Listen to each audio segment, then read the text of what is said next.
Schreier, and I'm here today on behalf of Balanced Body. I am a physical therapist, and I'm co-owner of Core Conditioning. We are an integrated wellness center, and we offer physical therapy, Pilates, and gyrotonic.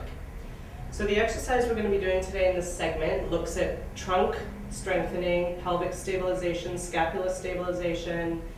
It's a great exercise when someone has not been able to progress to a push-up position because of strength, and this helps someone progress from quadruped to push-up.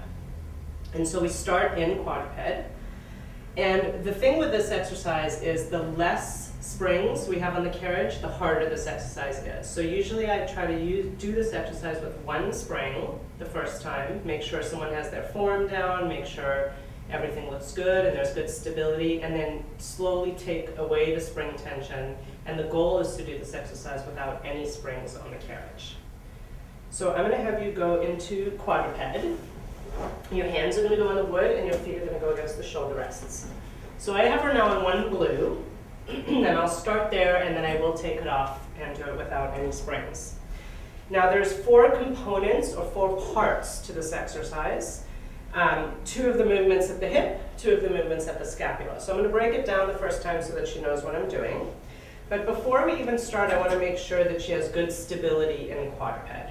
So I want to make sure she's in neutral pelvis. So I'm going to go a little further forward, good. But make sure your ribs are connected, shoulder blades are drawing down and back.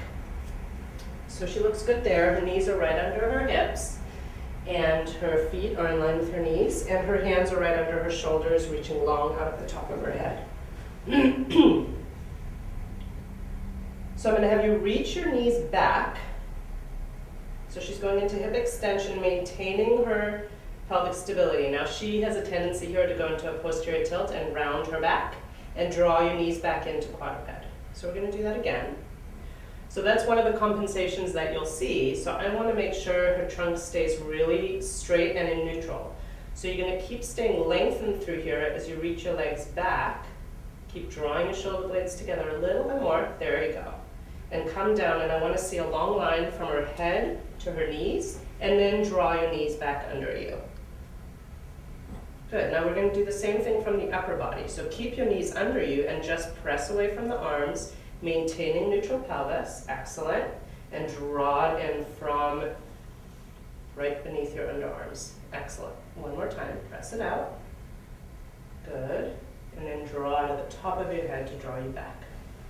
So let's put those together. So you're going to reach your knees out. Again, getting a good line from her head to her tail. And now go away from your arms. Nice. Hold there. Draw your knees back in under your hips.